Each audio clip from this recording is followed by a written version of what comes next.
Hello students, today video we will discuss about the data transfer technique number 2, that is serial data transfer technique.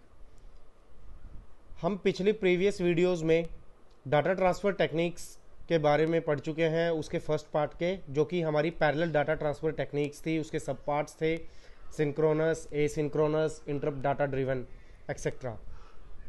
अब हम हमारा जो next part है वो है serial data transfer technique. Data transfer technique का second part है।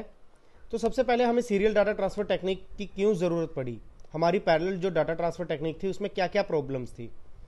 Parallel में मैंने बताया था कि हर एक बिट एक टाइम पर एक वायर के थ्रू जाएगी।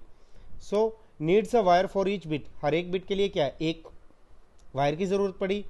When the source and destinations are more than a few feet the parallel cable can be bulky and expensive.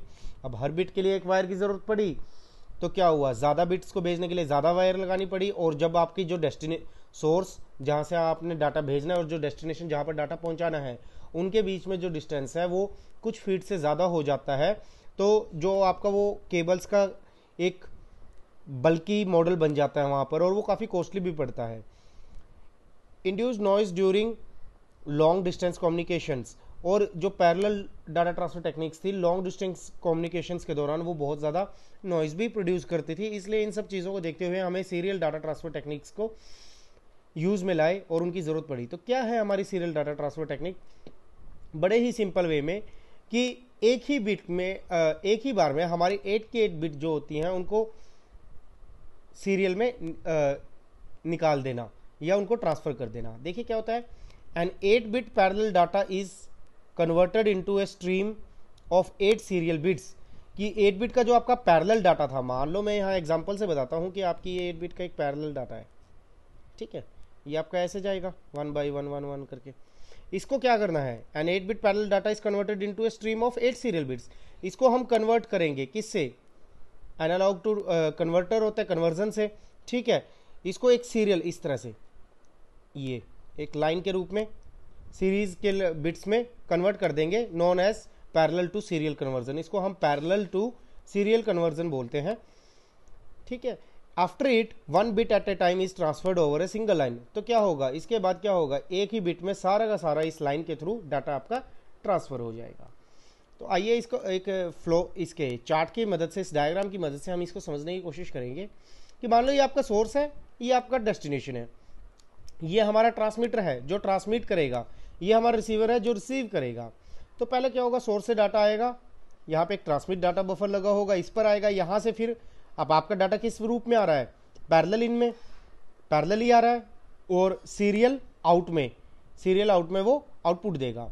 तो आपका डाटा सीरियल में जा रहा है, फिर वो क्या होगा, सीरियल इन करेगा, रिसीवर पे क्या होगा, वो पैरेलल से सीरियल में कन्वर्ट होके अब यहाँ पे क्या हो गया, सीरियल इन हो जाएगा। और अब हमारा डाटा आया किस में था, पैरेलल में, तो वो जाएगा भी किस में, पैरेलल में। कहाँ पे जाएगा, रिसीव डाटा बफर, जो डाटा बफर है वहाँ पे रिसीव होगा, और ये इसको कहाँ भेज देगा, डाटा की डेस्टिनेशन पर। तो ये हमारा एक चार्ट है कि हमारा डाटा इस तरह से आया। सिंपल सा क्या है, हमारी जो पैरेलल डाटा है उसको कन्वर्ट करना है हमें सीरियल में, और सीरियल फिर दोबारा से उसको आपके पैरेलल में कन्वर्ट करके उसको फ्लो कर देगा। इस तरह से आपका ये डाटा ट्रांसफर हो जाएगा सोर्स से डेस्टिनेशन तक। ये ट्रांसमीटर और जो ये रिसीवर है, ये दो बड़े इंपॉर्टेंट पॉइंट है, ये आपने ध्यान रखने की कहाँ से आपका डाटा आ रहा है, कहाँ रिसीव हो रहा है, ये इसके अनुसार। यहाँ पे इसकी T clock and R clock लगी हैं, दो टाइमिंग क्लॉक्स, इनका बड़ा इंपॉर्टेंट रोल है डाटा ट्रांसफर में, क्योंकि आपको भी पता है कि क्लॉक साइकिल अगर मैच नहीं होगी, स्पीड नहीं होगी, तो बहुत दिक्कत आ जाएगी। So next, there are 2 types of serial communication. हमारी जो सीरियल कम्युनिकेशन है वो 2 तरह की होती है। पहली होती है synchronous serial data transfer technique, और दूसरी होती है आपकी asynchronous serial data transfer technique. So serial data transfer technique में होता क्या, जो आपका ट्रांसमीटर और रिसीवर है वो सिंक्रोनाइज्ड होते हैं ऑन सेम क्लॉक, यानी वो सेम क्लॉक पर सिंक होते हैं, यानी सेम उसकी स्पीड होगी सेम उसकी। और एसिंक्रोनस में क्या होगा, transmitter and receiver use different clocks, इसमें ये दोनों डिफरेंट क्लॉक्स पर फिक्स होंगे। No need of extra hardware for clock synchronisation. अब ये पहले ही सेम क्लॉक पर सिंक है, तो इसमें किसी एक्स्ट्रा हार्डवेयर की हमें ज़रूरत नहीं पड़ेगी इनको सिंक करने के लिए। यहाँ पर हमें एक्स्ट्रा हार्डवेयर की ज़रूरत पड़ेगी इनको सिंक करने के लिए। नेक्स्ट आता है having faster data transfer rate. इसमें जो आपका डाटा है वो फास्टर, ज़्यादा स्पीड से ट्रांसफ़र होता है एज़ कम्पेयर टू दिस।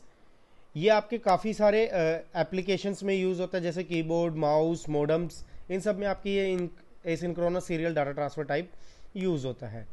इसका ये USART, ये इसकी चिप है, इसकी है UART। अब देखिए इसको याद करने के लिए कोई ज़्यादा मुश्किल नहीं है, जैसे आपका USB होता है यूनिवर्सल सीरियल बस, इसी तरह USART का U for universal, S for synchronous, A for asynchronous, R for receiver and T for transmitter. Universal, synchronous, asynchronous, receiver, transmitter.